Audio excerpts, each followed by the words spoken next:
4:22 p.m., June 14th, 1919. A converted Vickers Vimy bomber waiting to take off. It must have been a lot like this at St. John's, Newfoundland. Weather had been bad all day. Low cloud with strong sou'westerlies blowing in gusts. But the pilot decides to fly. Across the Atlantic. 1,890 miles of fog, storm, and dark. Flying this great frail crate of a plane, Captain John Alcock, DFC, and Lieutenant Arthur Whitten Brown. Theirs is the first non-stop transatlantic flight, a triumph which belonged to them and the men from Vickers who built her. But in that plane, with Alcock and Brown, was 30 pounds of mail entrusted to them by the Post Office. The Post Office had taken interest in every new aircraft development. Revenue from mail, the silent partner, was to help make many an early air route financially possible. The rest of this flight is history. After 16 hours and 17 minutes and many near disasters, Alcock landed in Ireland. They were knighted, fated, and never forgotten. 50 years later, the Post Office commemorated their flight by these stamps. Alcock and Brown were the first. Those who followed would only be faster.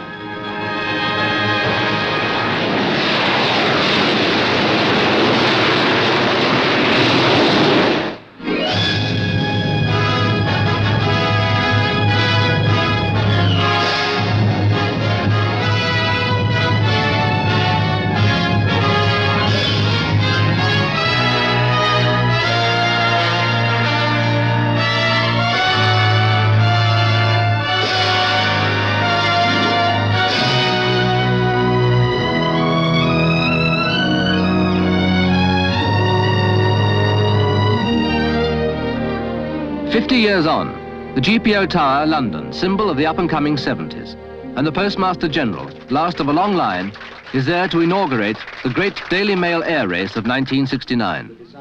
There to accept a commission from him is the niece of the 1919 pioneer, art student Anne Alcock, 18. To take this across the Atlantic for me, and the head postmaster of New York will be awaiting you at the Empire State Building to take this to the Postmaster General of the United States of America. And so I'm asking you now officially to act as a communications link between the UK Postmaster General and the US PMG.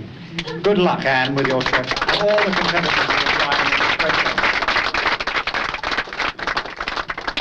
process. To the clicking cameras, Anne clocks out, setting the pace with a dash for the lift, which drops her at 1,000 feet a minute to ground level.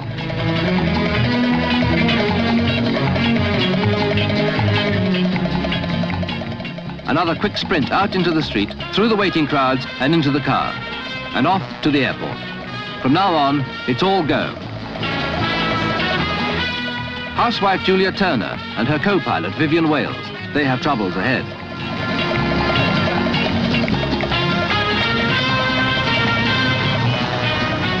For anyone who believes you're too old at 74, here's retired Wing Commander McIntosh, the oldest, and by the look of him, the happiest competitor in the race. He's chosen a retired post office van for the Tower to Airport leg, and appropriately, for Mac was flying the mails as far back as 1922.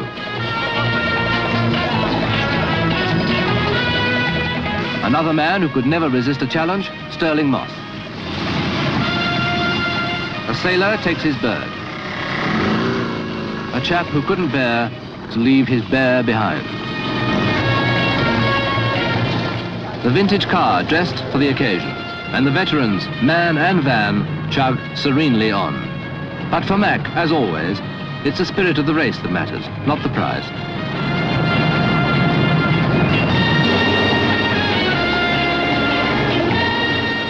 Here's another entrant who's out to prove something. He has polio. A noted philatelist and formerly of the Grenadier Guards, he's Captain Alan Clark.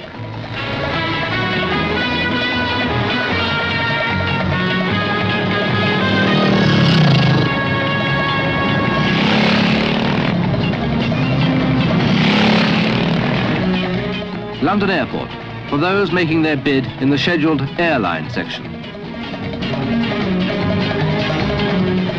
Here's Mac, dead on course, heading for the right terminal. Alan Clark, rolling along. Fine encouragement for the chair-bound everywhere.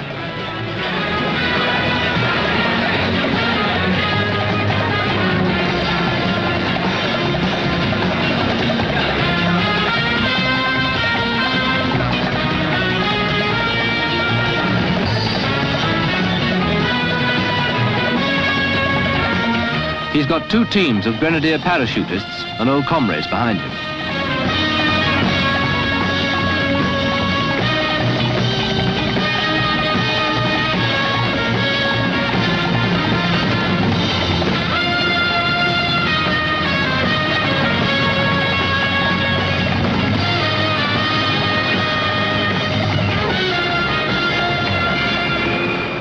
New York, here they come.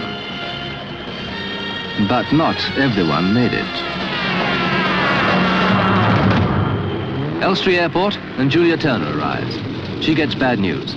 Weather conditions, dangerous for her little plane, have been reported over Greenland. She and Vivian Wales face a 600-mile detour, risking ice on their wings 10,000 feet over the mountains.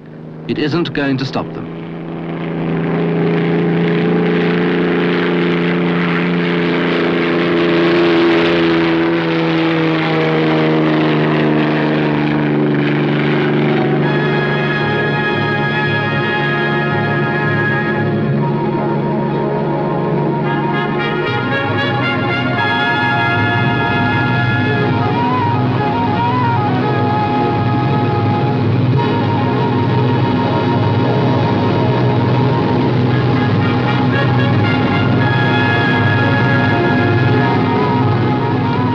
They needed to. Light aircraft proved themselves in this race. But however good the planes are, it still takes courage to set out in something so small, over an ocean so vast.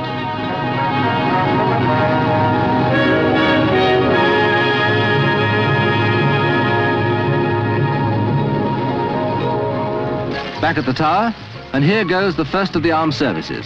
24-year-old flying officer Bob Fuller taking just 1 minute and 40 seconds from the tower to his waiting helicopter.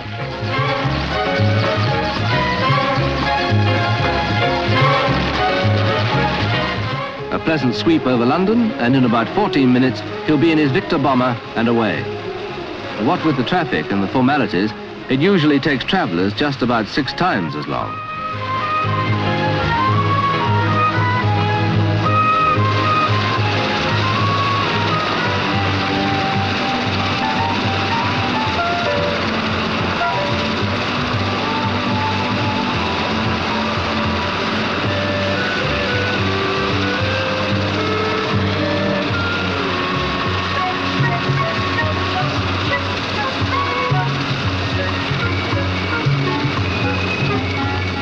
For the RAF, this is very much a team effort.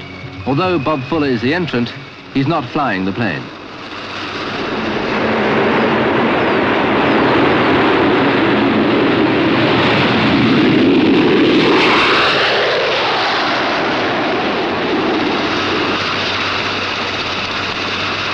It's not just one-way traffic. A Royal Navy Phantom flies in from New York, and it's a scarifying landing.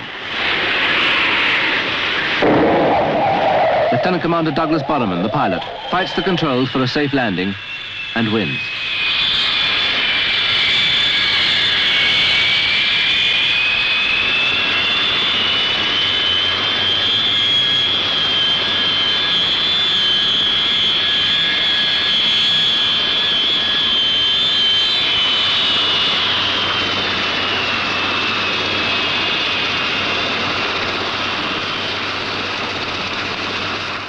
Lieutenant Paul Waterhouse, the competitor, streaks for the waiting Wessex helicopter, undeterred by his narrow escape. A very narrow escape.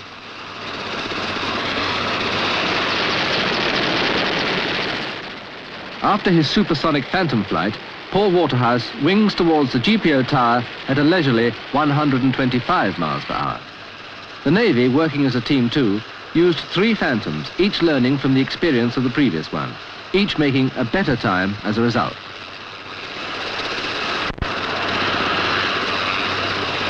Paul journeyed from New York's Empire State Building to London's Post Office Tower in the fantastic time of 5 hours, 30 minutes and 24.4 seconds. Nancy, his wife, had every reason to believe that she had a winner for a husband.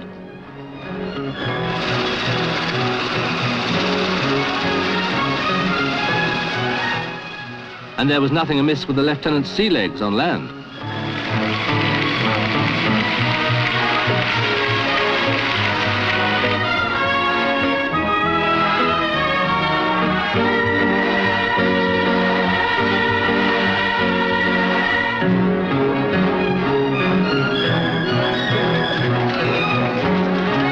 Indeed, Waterhouse had the winning time for several hours, but it was a splendid effort.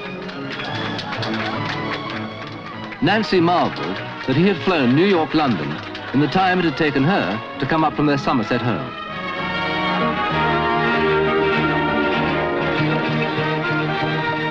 In a St. Pancras coal yard sits the star of the show taking on fuel.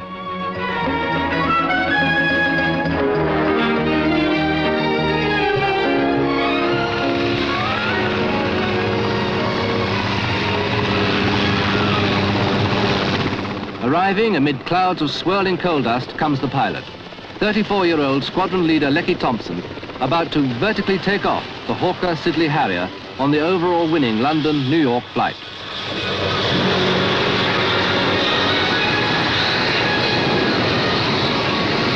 The Harrier, the fabulous jump jet, brainchild of Rolls-Royce's Stanley Hooker and creation of the Hurricane's designer Sir Sidney Cam, a masterpiece of aeronautics. It's hard to doubt that one day soon, if the noise problem can be solved, you and I will take off like this from the hearts of our cities, while the long, drab runways revert peacefully to grass.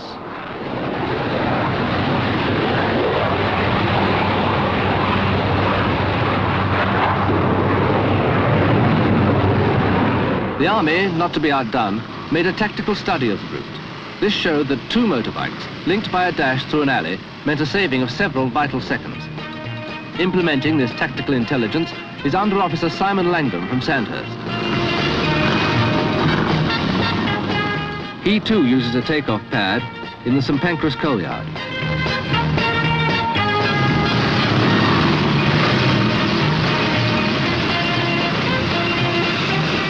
And a waft came too.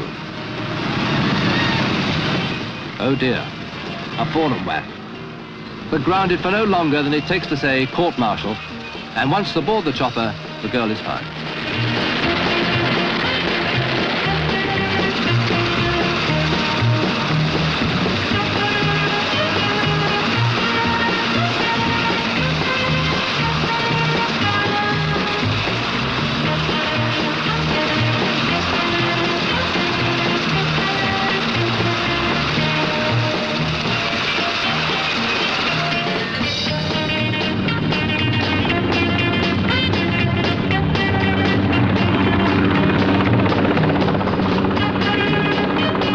Customs clearance took Langdon and Sergeant Heather Robinson just 30 seconds, and this was about par for air race competitors.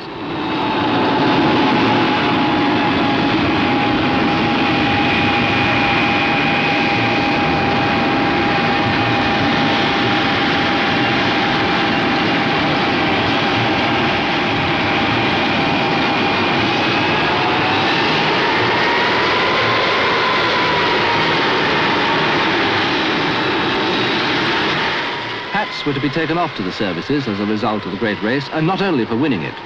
At a cost only slightly greater than that of regular training flights, they polished up their image as with it warriors. In this week was Colonel Blimp not only dead and buried, but his ghost was laid, for a while at least.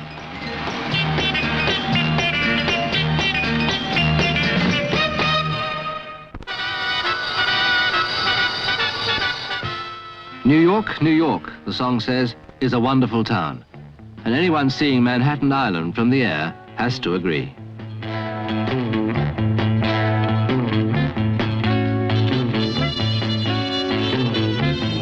And the QE2 was there as competitors flew in. Surrounded by her escort, she rides serenely, queen of all the world's seas.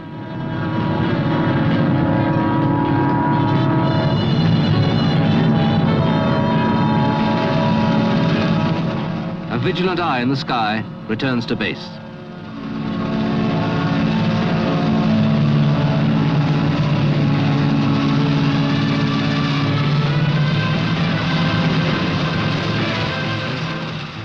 Into Floyd Field comes the RAF Victor with Bob Fuller aboard. A near record flight of just under 6.5 hours.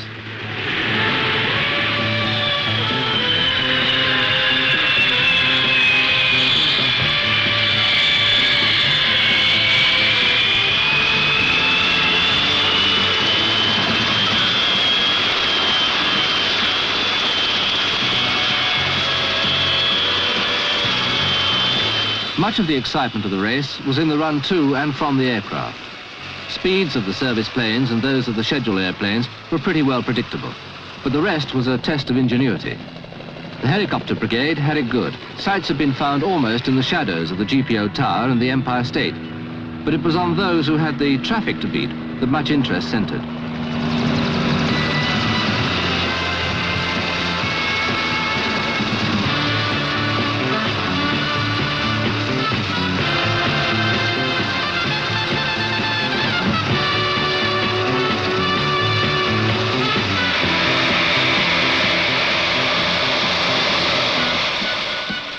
And here's our Scot emerging happily from an Irish plane. Into a fast car.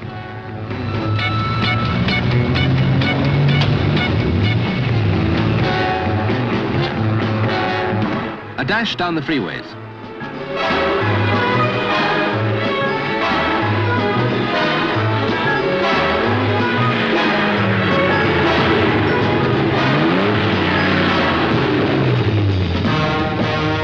Top of the Empire State, and Bob Fuller to clock in.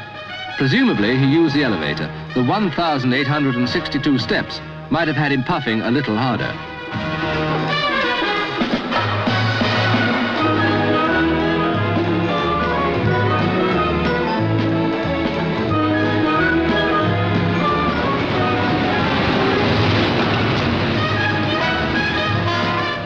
Well done, Mac.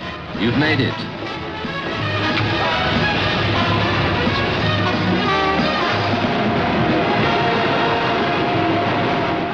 Airlines doing their everyday job in putting planes safely down at Kennedy caught the fever too, and disgorged their race passengers with unaccustomed haste.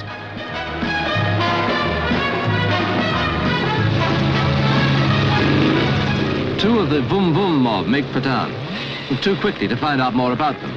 We asked a third competitor. Grup Gong Gigi Gips was all she could utter. Nerves, probably.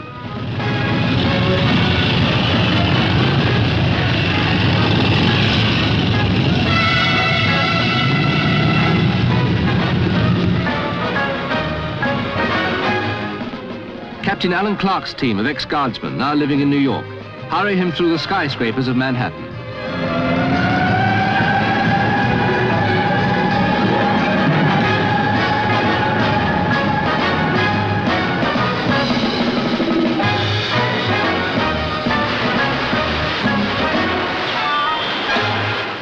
The Harrier was to cause a sensation in New York. Piloting, Tom Lecky Thompson.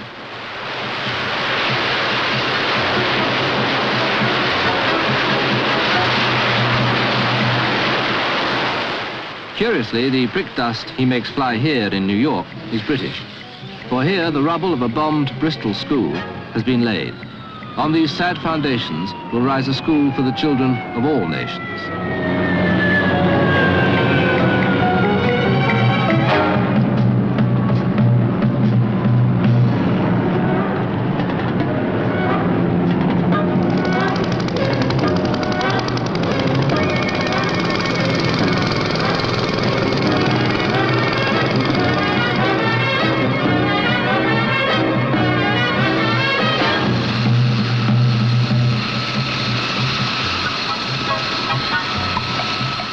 The Navy's Phantoms were to record the fastest times of all.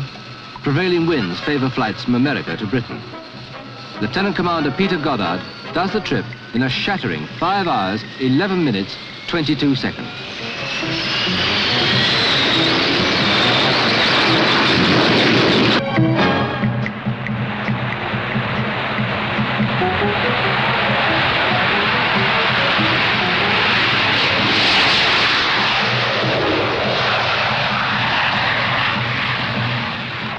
Weather was another hazard competitors faced. The New York skies belched rain while London stewed smugly in the sunshine. And Flight Lieutenant Williams certainly proves here that the Harrier is an all-weather fighter.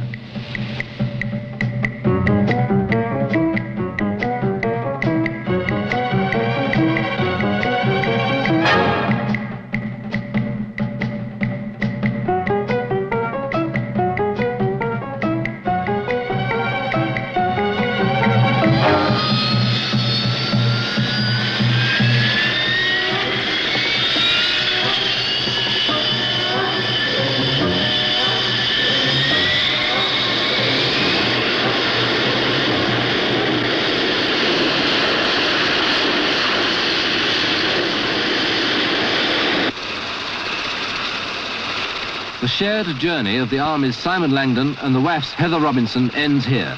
From now on, they're in fierce competition.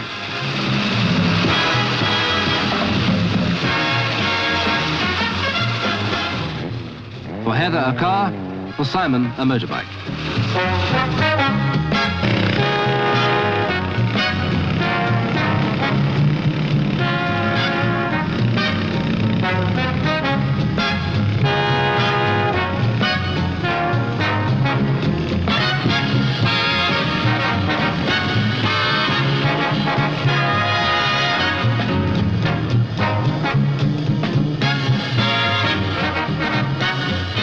And Simon establishes male superiority, or that of motorbikes over motorcars, if you prefer.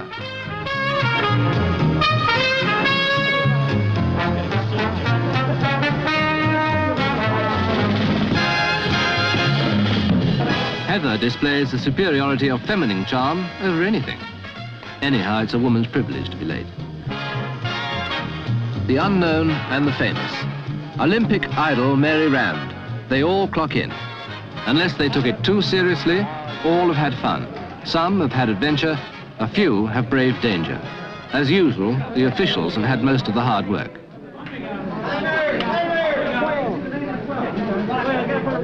And here comes Anne Alcock, the winged messenger, discharging the commission she was given in London.